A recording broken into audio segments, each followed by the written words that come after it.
Hello, everyone. Eric Prince, Editor-in-Chief of Marion West. I'm joined today by Lord Conrad Black, who is the former publisher of the London Daily Telegraph, the Chicago Sun-Times, Jerusalem Post, and the founder of Canada's National Post.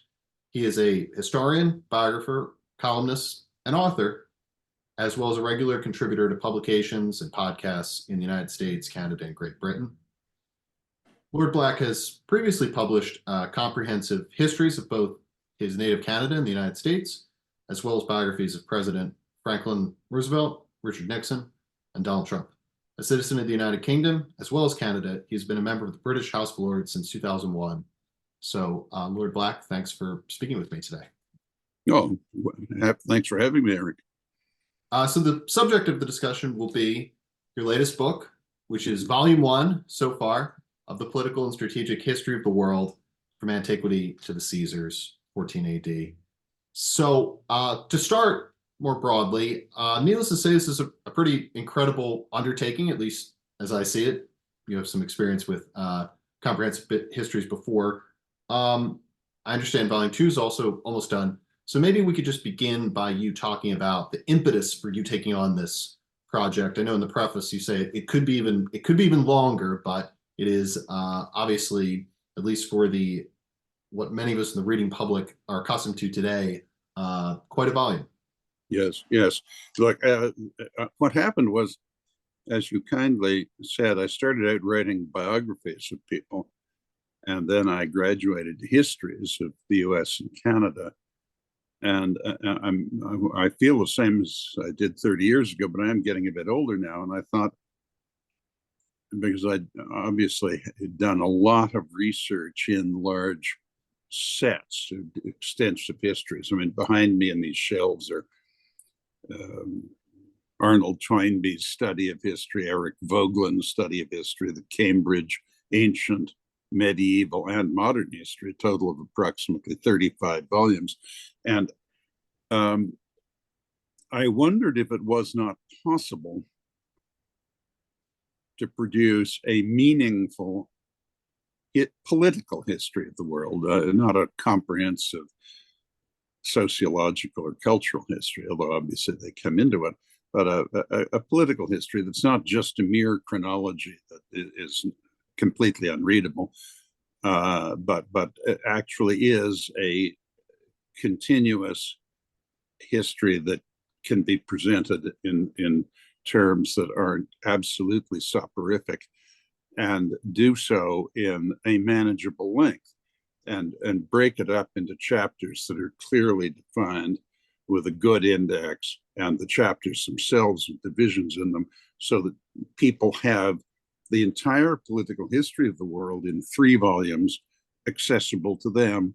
And since the way I write is to emphasize what people do, I'm not a believer in the great man theory of history, but I'm a believer in the fact that people make the history.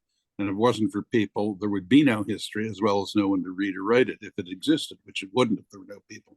So, I have to record what people are doing. They aren't all great men. Some of them are wicked and evil men, and many of them are very mediocre people, but that's not the point. They make the history. And and if you highlight the people and the events and make it legitimately as interesting as you can, I think you can do, and it's not for me to say the extent to which I've succeeded so far. I'm 3/4 of the way through Volume 2. I've finished with Queen Elizabeth I and Shakespeare, and I'm just getting to Cardinal Richelieu now. But it is continuous. There is a discernible pattern to it.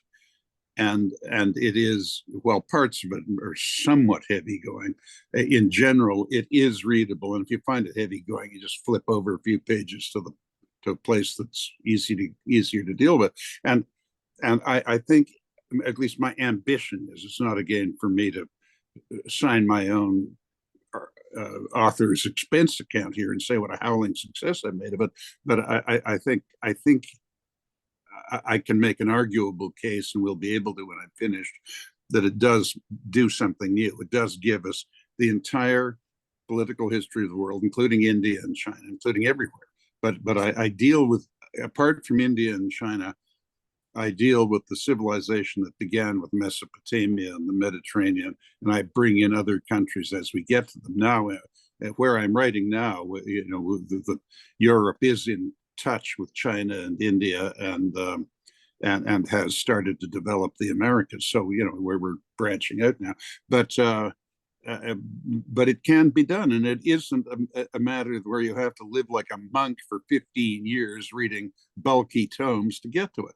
And I think with no intent or premeditation, the historical profession has not done as much as it could have to make a general history of the world accessible. So that's what I'm trying to do.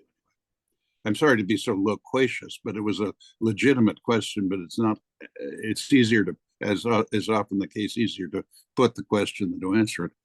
No, I appreciate the description of all that, and I think speaking for perhaps many folks who are, have a familiarity with your work, they associate you, as I alluded to in the introduction, with biographies of these three 20th century American presidents and commenting on a lot of contemporary affairs. So I'm just wondering, in your education, in your own reading of other sources, how prepared were you to take on subjects like Mesopotamia and Sumeria and some of these ancient civilizations? What was that like for you as an experience, perhaps familiarizing yourself with them to that degree in the process of No, writing this that volume? that required a lot of work. I was not familiar with them other than what one learned at normal school 60 years ago about the Old Testament and the New Testament, which frankly wasn't that much.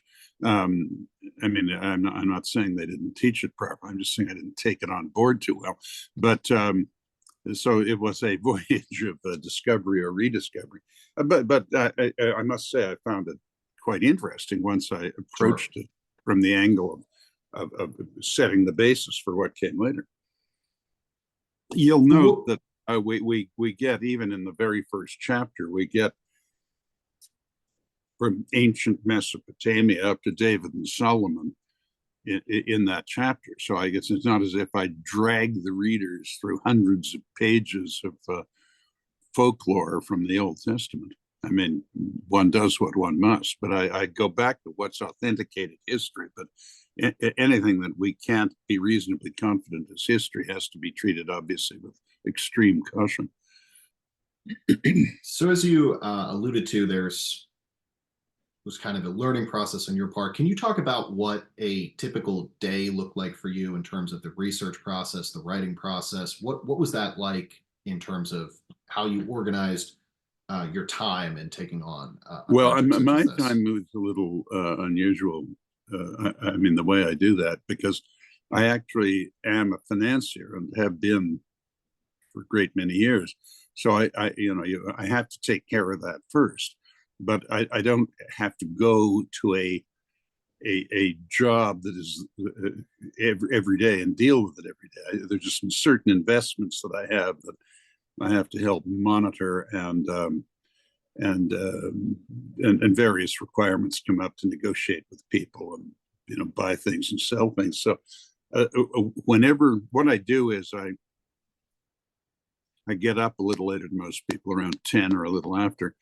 And then I do what I have to do. And then when I'm free, I work on this. And that's one of the good things about writing. You can do it any time of the day or anywhere. And so I normally, I take some time off and have dinner with my wife and do a few things. Then I come back to it.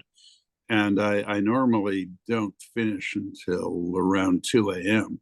or a little later. And then I retire. But you can it's the process has got a lot easier, because you can, as you know, you can just dictate it. I mean, I have this device here where there it is. I just dictate into this. It comes up on the screen, and then you can edit it and move text around and make corrections later. And when I started out to write books so many years ago now, I mean, you had to type it all, and it was much more complicated.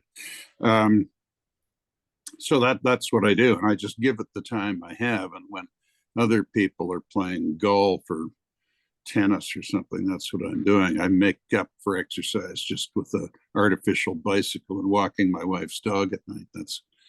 That's it. I'm not. I'm physical enough to keep everything moving, but I'm not particularly given over to physical sports.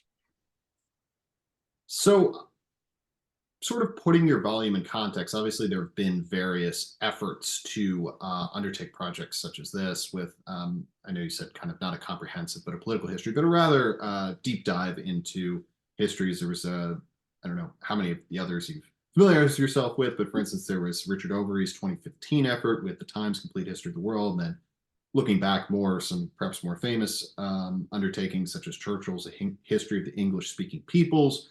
How do you see your volume in the context either of those works or in the context of today and how people in the 2020s are engaging or arguably engaging insufficiently with the practice of history? Mr. Churchill's a special case. He became a much greater enthusiast of emphasizing the solidarity of the English-speaking world once he found himself as a wartime prime minister facing most of the continent of Europe in the hands of Hitler and Stalin. And indeed, in his first address to the US Congress a few weeks after Pearl Harbor, 26th of December of 1941, he said, "What kind of a people do they think we are?" As if they were, the British and the Americans were the same people. And Mr. Roosevelt gently said to him afterwards that Roosevelt, felt keenly the same sentiment, but it was his duty to remind Mr. Churchill that a majority of Americans were people of either the combination of Irish, Italian, German, or African origin, and that we had to be a little careful about suggesting we were one people. The same language didn't imply the same ethnicity, and the American electorate was a little subtler than that. But I mean that Mr. Churchill's motives were sincere and commendable, and of course his mother was an American, but he hadn't developed quite that enthusiasm for the United States until the events of World War II not only put his country and the U.S. together, but in fact, in 1940 to at least 1942, the entire future of our civilization depended practically entirely on those two men, Churchill and Roosevelt, and we were all fortunate that they were there to do the task that they did. Overy, he's a very good historian. I mean, of course, Mr. Churchill won the Nobel Prize for Literature, but he's not economical of words, and he didn't really have a great deal of interest in the history of non-English speaking countries. I mean, he paid some attention to it, but he wouldn't qualify as an authority on the history of, let us say, Germany or France, let alone China or something like that. Overy is a very able historian, but I believe that isn't that a one-volume history of the world that he wrote, and that really is condensing it. I mean, a number of people have done that. Roberts has written a very good one. There are such things, but I mean, I'd go a little farther than they do in fleshing it out to 3 volumes, and my recollection of those books was that because they were as condensed as they are, they were a little more of a chronology. I am giving a narrative. The whole thing is a narrative. Now, in places you in the Middle Ages, for example, I jumped from the end of the Western Roman Empire to basically to the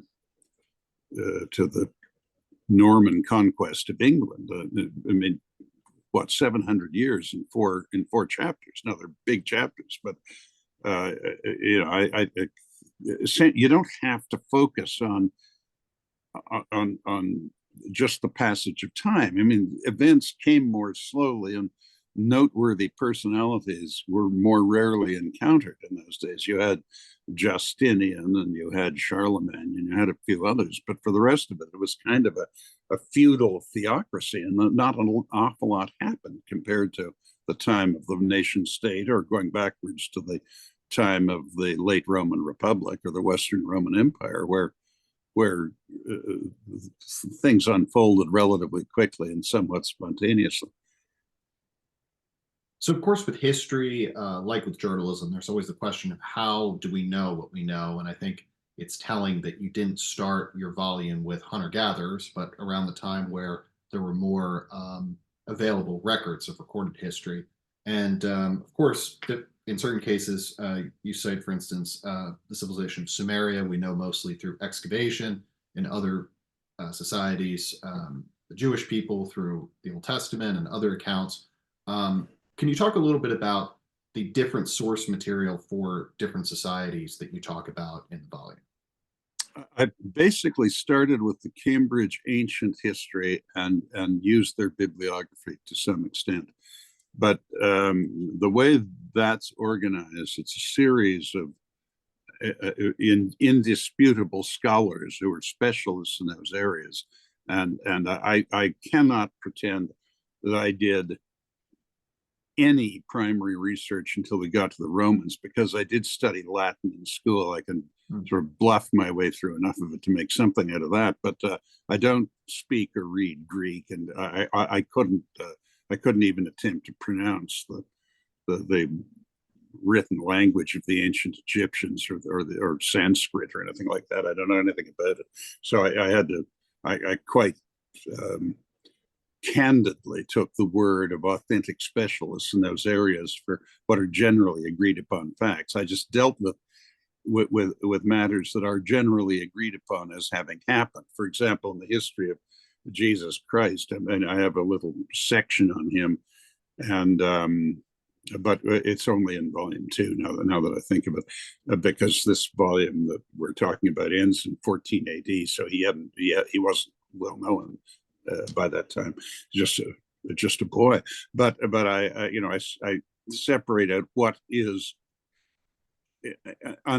indisputably historical fact, and of course a good deal of the rest of it is the fervent belief and faith of his followers. But it would be a bit incautious to present it all as recorded history. So I always try to confine things either to authenticated historical fact, or if it can't be thoroughly authenticated, at least it's widely taken as fact, and I present it in that light. I'm conscientious about not pushing in things that we don't know as facts, or failing to note that there is some room for doubt on certain things, even if they're widely believed. Of those scholars that are still living, have you heard from any of them? Have any of them commented on your book or written reviews? What are you hearing from some of those experts on I've antiquity? heard from, for example, Andrew Roberts, the British historian, whom I know fairly well. He wrote a promotion in the back of the jacket there, and Yeah, so that did the sounds late right. Henry Kissinger. I know. I'm Henry, going to ask you about that. well, Henry read a good part of it in the galleys when I sent them to him, and all these opinions were very favorable, and some suggestions were made which I followed. Victor Davis Hanson has read a good deal of it, and of course he is a classic historian of great record. I think he And might have been on the jacket as well. Yes. yeah, those three that I just mentioned are all there, and I've heard from a few others, all positive so far, all quite supportive. But again, in general, unless you're assaulting a fervently held view of another historian, it's like any other craft; they do tend to be somewhat supportive of each other.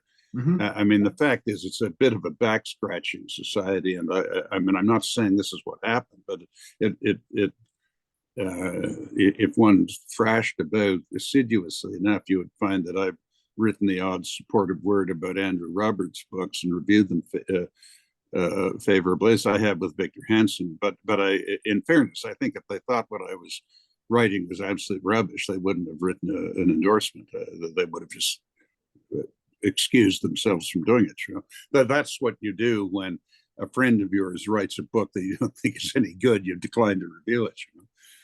Well, we have certain issues like that at Marion West at the magazine with various reviews, and I think occasionally there's some bad blood where a longtime friend No, says, nothing can get the fur flying like an argument of that sort. so The worst, by the way, is when you criticize somebody who's dead, but his widow is still alive.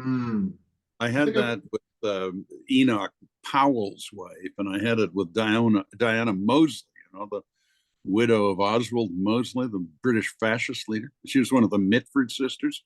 And Anthony Eden's widow also. I mean, it's commendable, these wives defending their husbands and everything, but my God, it's like a hornet's nest. Anyway, sorry.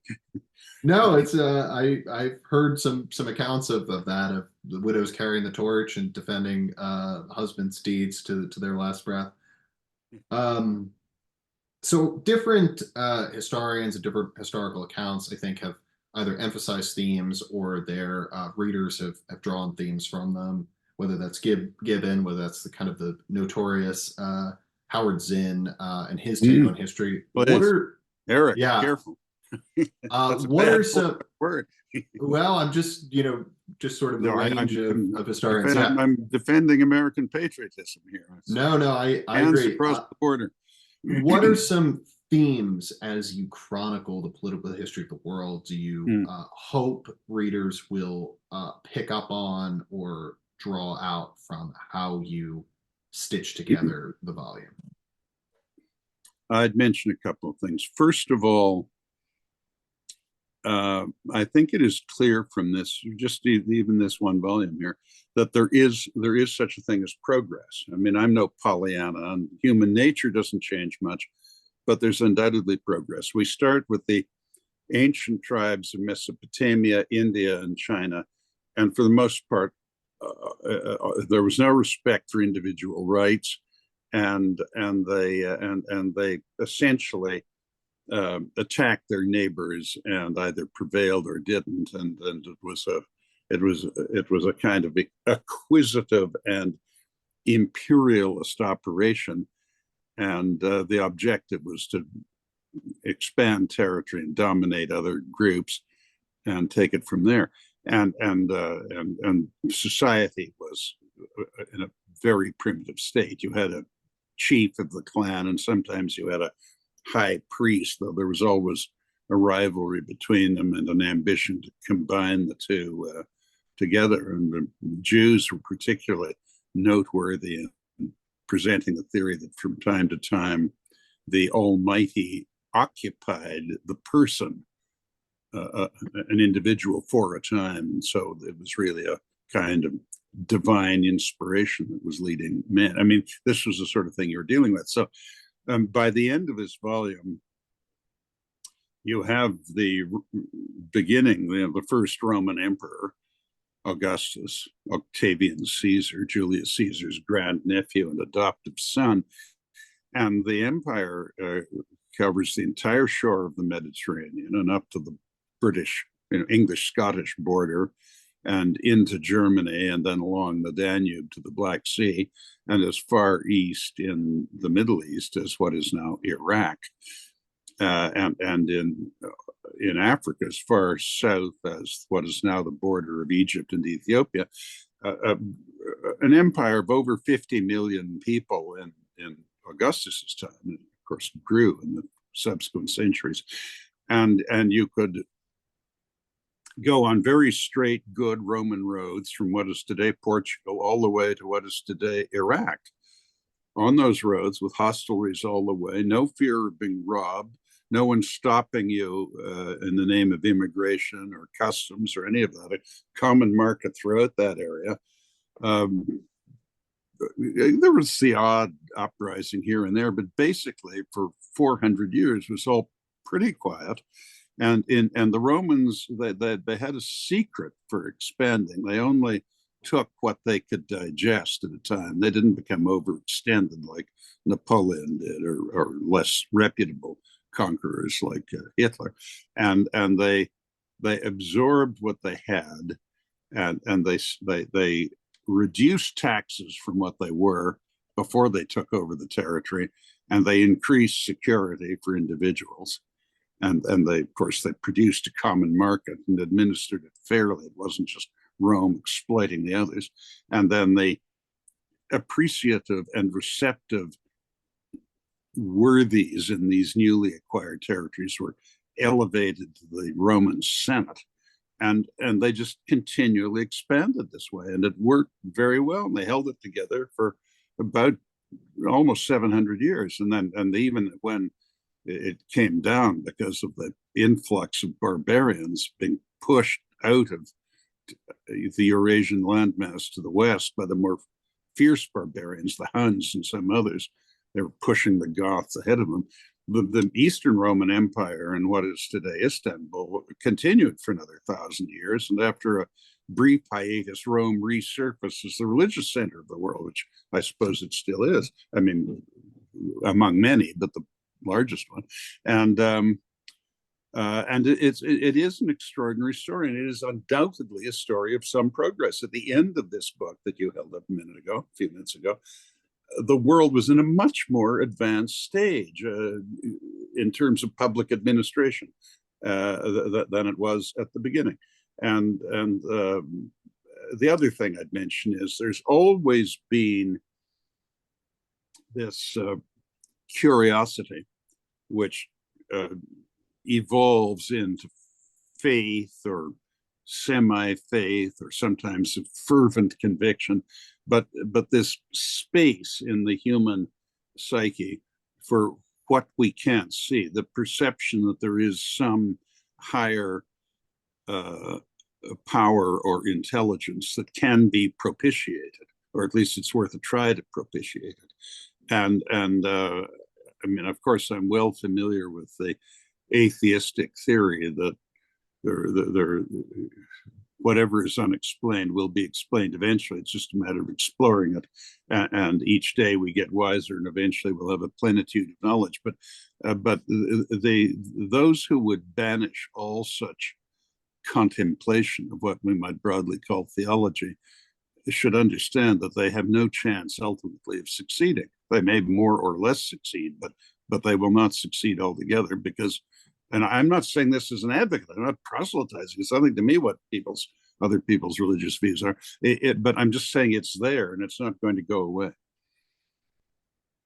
So obviously right now we're talking about antiquity, and but you're kind of halfway through volume 2. What would you say, do you agree with someone like Steven Pinker, who argues that a lot of the story of history is, for instance, people getting less violent, that violence is something that tends to I agree with that, and I think it is clear that recourse to violence in jurisdictional affairs usually is not successful. I mean, sometimes it is apparently successful, but usually it isn't. And in any case, the cost of it is the cost of it is very great. And we have an illustration of it just in the memory of those of us today who are somewhat venerable like myself. And when I was a young person, there were only about 10 prosperous countries in the world. I mean, and there were only about 10 or 15 that would qualify as democracies, and that's not the case now. I mean, I think Freedom House in New York says there are only 84 democracies in the United Nations, but that's about 60 or 65 more than, or even more than that, than there were when the United Nations was founded. And I first went to the great nation of Brazil in 1968, and it was only 53% literate. Now it's 95% literate. And the Chinese and the Indians are pulling tens of millions of people up out of poverty every year. If the major powers of the world aren't at war with each other, there's a huge accumulation the product of human work and activity, however imperfectly distributed it is, does spread around and do a great deal of benefit to people. So we are progressing, and we mustn't become discouraged. Although goodness knows it's tempting sometimes. So you kind of have this narrative, as you alluded to, of human progress, and one of the things, obviously, that's going to happen a lot later than in Volume One is this idea of rights, kind of coming out of the Enlightenment, and then advanced a lot more so into the 20th century. To what degree would you say that the Romans had something that we might recognize as some of these early manifestations of either rights or anything a step away from kind of just viewing citizens as a cog in the wheel of the emperor, the king's profit or military advance? I would give the Romans reasonably good marks on that score.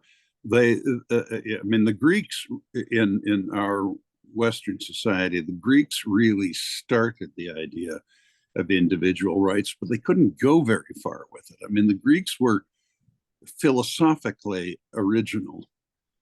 Some of them. I mean, the Athenians. I mean, the Spartans ran what amounted to a communist dictatorship. They didn't have any currency. It was a very strange operation. But of course, they were very good warriors. But the Athenians were relatively attached to the notion of the rights of adult males. They were less respectful of women, and they didn't, they had no problem with getting rid of undesirable children, but they did develop theories of rights that were relatively advanced. But the Greeks never developed beyond the level of the city-state. The Romans actually, on their own, with no recourse to the Greeks at all, developed a judicial system that was a good deal more advanced than the Greeks. Now, that wasn't particularly advanced by current standards, but you did actually have trials. And a number of people like Cicero, for example, became, and even up to a point, Julius Caesar, very famous because of their performance as trial lawyers. And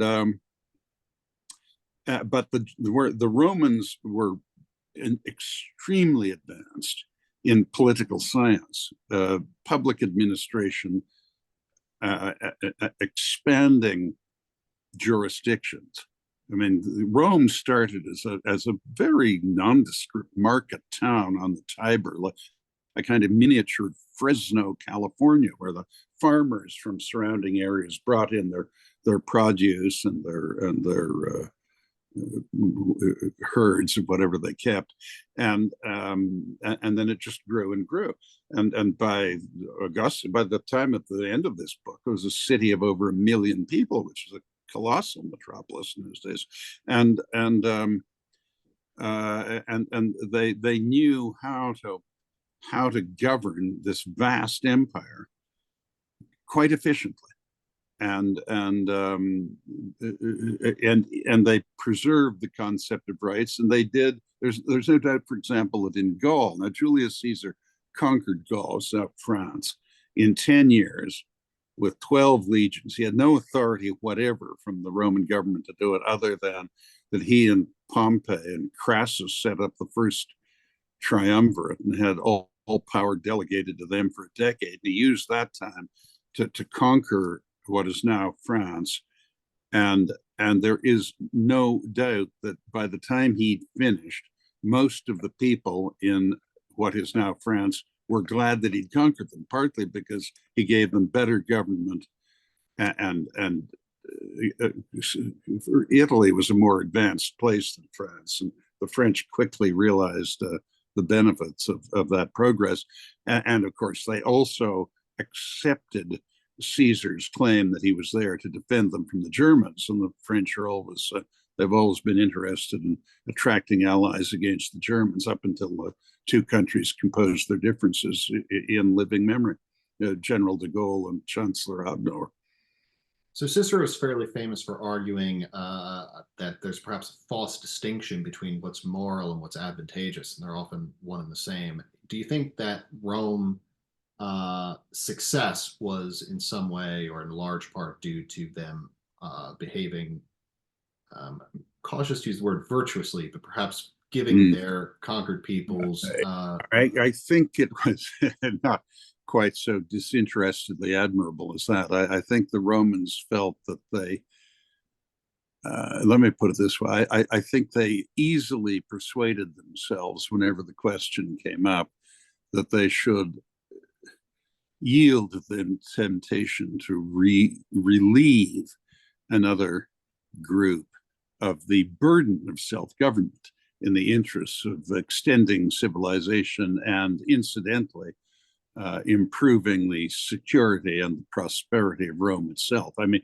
it got to be, and it from early on and all the way through, while they swaddled it in a certain amount of pretended virtue, the real theory underlying it was that it was to everyone's benefit to be taken over by the Romans. I mean, in that, their view was not hugely different to the one the British developed. And the British, of course, developed a great empire. And you people were practically the only people who apostatized from it for a long time.